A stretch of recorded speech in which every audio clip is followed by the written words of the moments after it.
আপনারা দেখছেন 21 TV Bangla. NSO वाले कि NSO products are used exclusively by government intelligence law enforcement agencies to fight crime and terror। उग्रवाद के खिलाफ लड़ने के लिए सरकार इसको इस्तेमाल करते हैं और ये इस्तेमाल असलियत में किसके खिलाफ हो रहे हैं? जिनको मोदी जी समझते हैं कि वो मोदी जी के लिए कोई खतरा पैदा कर सकते हैं, उनके खिलाफ ये पेगासस को इस्तेमाल किया जाता। जो मोदी जी के खिलाफ बात उठाने की हिम्मत रखते हैं, दम रखते हैं, उनके ऊपर ये खुफिया एजेंसी को तैनात किया जाते हैं।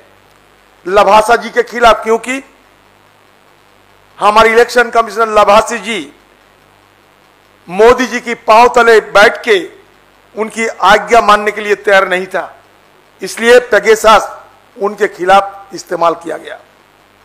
हमारे राहुल जी एक बात कहते कि हम मोदी जी को नहीं डरते, हमारे देशवासियों के लिए जो सच्चा है वो हम बोलते रहेंगे, चाहे कुछ भी हो।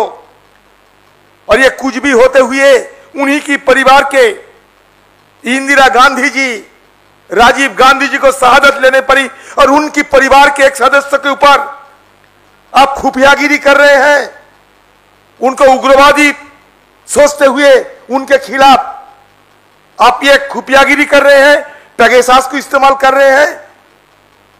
बताइए, हिंदुस्तान के लोग राहुल गांधी जी को, मोदी जी को अच्छा नहीं लग सकते?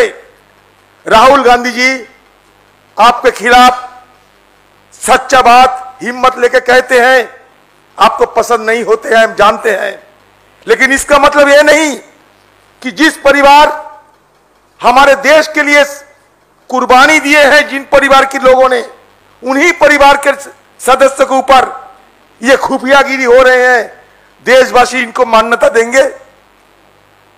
तो इसलिए हम ज्यादा बोलते ना हुए हमारे पार्टी की तरफ से लोकसभा के अंदर ये मसला हम उठाएंगे, जोर शोर से उठाऊंगा।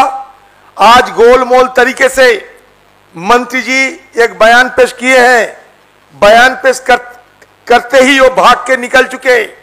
लगता है कि सूट और स्कूट पॉलिसी अपना रहे हैं। सदन के अंदर नियमों के मुताबिक जब मिनिस्टर की स्टेटमेंट होती है, ये स्टेटमेंट तुरंत सदन में ले किया जाते हैं।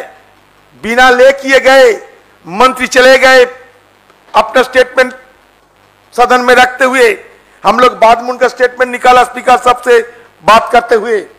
सबसे बड़ी बात यह है कि हमारे पार्टी की मांग यह है कि ये पेगासस को इस्तेमाल करने के लिए जिनको जिम्मेदारी लेना चाहिए, हमारे हिंदुस्तान के अभी की वो होम मिनिस्टर साहब अमित शाह जी, ये अमित शाह जी को इसी वक्त इस्तीफा देना चाहिए।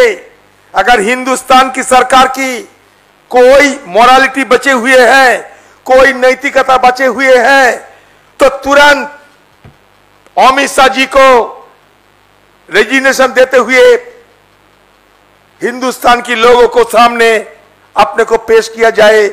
ये मांग रखते हुए अगले तारीख में सदन के सब विपक्ष पार्टियों को एक साथ हमारे आवाज बुलंद करेंगे। यही कहते हुए मैं अपना वाणी को विराम देता हूं।